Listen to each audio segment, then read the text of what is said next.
핵심 중진 의원들은 대한민국의 헌정 질서를 바로잡기 위해서 헌법재판소를 방문했습니다. 헌법재판소는 헌정 질서의 마지막 보름입니다. 헌재가 무너지면 헌법이 무너지고 대한민국이 무너지고 헌정 질서가 무너집니다.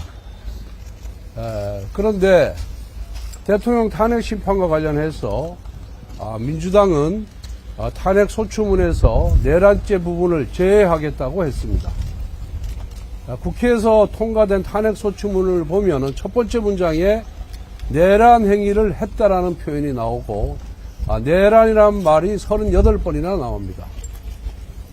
탄핵 소추문의 중요 사실에 변경이기 때문에 만약 내란죄를 뺀다 그런다면은 탄핵 소추는 성립할 수 없는 것입니다. 그래서 이 부분에 대해서 헌재는 각하를 해야 된다. 그리고 그 탄핵 소추문 변경을 허용하면 안 된다는 그런 의견을 전달을 했습니다.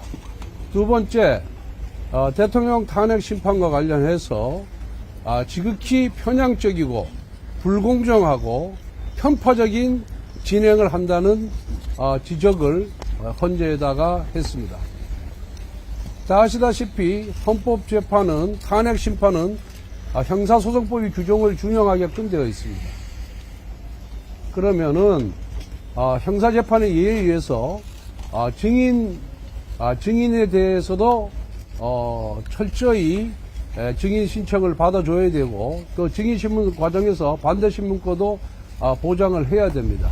그리고 여러분들 아시다시피 법원에서 형사재판을 할 때 보통 2주에 한 번, 빨라도 1주에 한 번 하는데 1주에 2번씩 재판 진행한다는 것은 헌재가 예단을 갖고 재판을 편파적으로 진행하고 있다고 보는 것이 우리 당 의원들의 의견입니다. 그래서 이런 부분도 지적을 했습니다.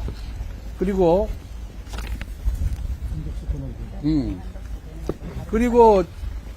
여러분들 아시다시피 지금 헌재에 계류 중인 탄핵 심판 사건이 10건이 있습니다. 그런데 먼저 접수가 된 중앙지검장 등 검사들, 그 다음에 감사원장, 또 국무위원 이 등등에 대한 탄핵 심판은 지금 전혀 진행이 제대로 되고 있지 않습니다.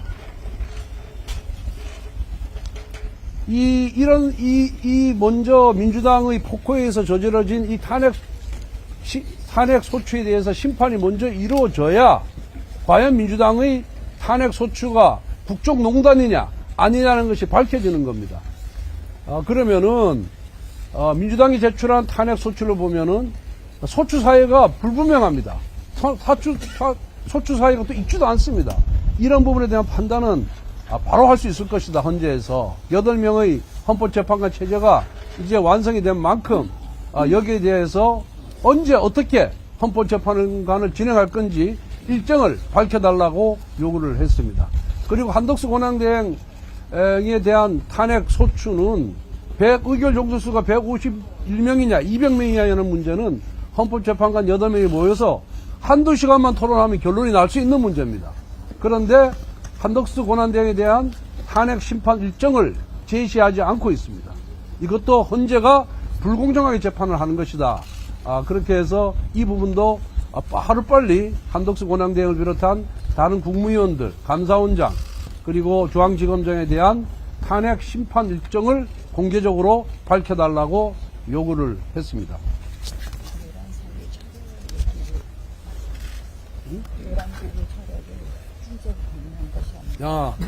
그 다음에, 이번 그 대통령에 대한 탄핵 심판은 사유가 두 가지가 있습니다. 하나는, 실체적, 절차적, 계엄 요건을 갖추지 못했다는 부분이 하나 있고, 두 번째는 내란죄의 수괴다.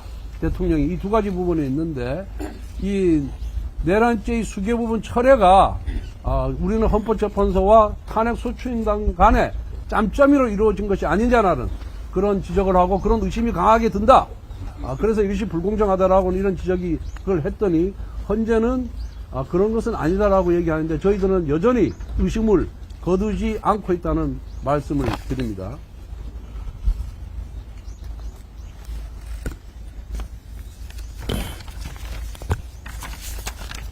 그리고 헌재가 얼마나 편파적으로 운영을 했는지에 대해서 말씀을 드리겠습니다. 대통령 탄핵소추가 되니까 다른 사건을 우선해서 심리하겠다라고 대변인이 공개적으로 밝혔습니다. 그리고 대통령 권한대행이 국회에서 추천한 헌법재판관을 임명할 수 있다라고도 공개적으로 또 밝혔습니다. 또 최상목 대행이 국회에서 추천한 3명 중에 2명을 임명하고 1명을 임명하지 않자 누군가가 헌법소원을 제기했더니 이것도 우선 심리하겠다고 공개적으로 밝혔습니다. 그런데 권한대행에 대한 의결 종족수가 151명이냐 200명이냐 이 문제에 관해서는 헌법재판소에서 발간한 책자에도 대행도 대통령이 준해서 200명으로 해야 된다라는 명문이 있음에도 불구하고 여기에 대해서는 헌재 입장을 밝히지 않고 재판을 통해서 밝히겠다 이렇게 얘기했습니다. 그러니까 우리가 보기에 대통령이나 대통령 권한대행에게 불리한 거는 대변을 통해서 바로 발표를 하고 조금 유리하다고 보는 거는 발표를 하지 않고 보류를 하고 있는 것입니다. 그렇기 때문에 우리가 헌재가 공정하지 못하다, 불공정하다, 편파적이다 이렇게 주장하는 것이고 재판은 공정하게 진행돼야 하고 공정하게 보여야만 합니다. 그래야 국민 모두가 승복을 하는 것입니다. 그래서 대통령 탄핵도 중요하지만 대통령 권한대행에 대한 탄핵도 하루빨리 일정을 밝히고 대통령 탄핵에 앞서서 사안도 간단하고 또 쟁점도 별로 없기 때문에 여기에 대한 탄핵 심판이 우선적으로 이루어져야 된다는 것을 강조를 했고 헌법재판소장 권한대행과의 면담도 요청을 했는데 지금은 거부 상태에 있습니다. 다시 한번 공식적으로 면담을 요청을 하고 그리고 만약 우리의 이런 요구사항이 제대로 관철이 되지 않고 답변이 없을 경우에는 다시 헌재에 찾아와서 항의 방문할 계획이라는 말씀을 드립니다. 이상입니다.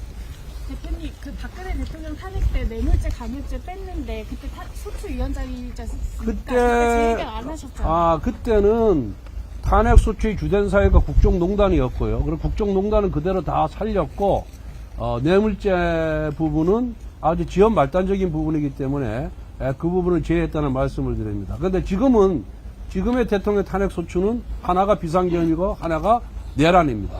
그래서 이거는 굉장히 중요 부분이기 때문에 중요 부분을 탄핵 소추인다는 마음대로 처리를 할 수가 없습니다. 여기에 대해서는 국회의 재의결이 필요하다는 말씀을 드립니다. 혹시 그러면 재의결 시 다시 국회 의결 겹친다고 하면 결과가 달라질 거라고 예상을 하시는 걸까요? 결과가 달라질지 여부에 대한 예단을 하지 않습니다만은 그 재의결 절차를 밟아야 한다는 말씀을 드립니다. 지금 영장 집행이 경찰에 이첩됐는데 그거에 대한 의견 부탁드립니다.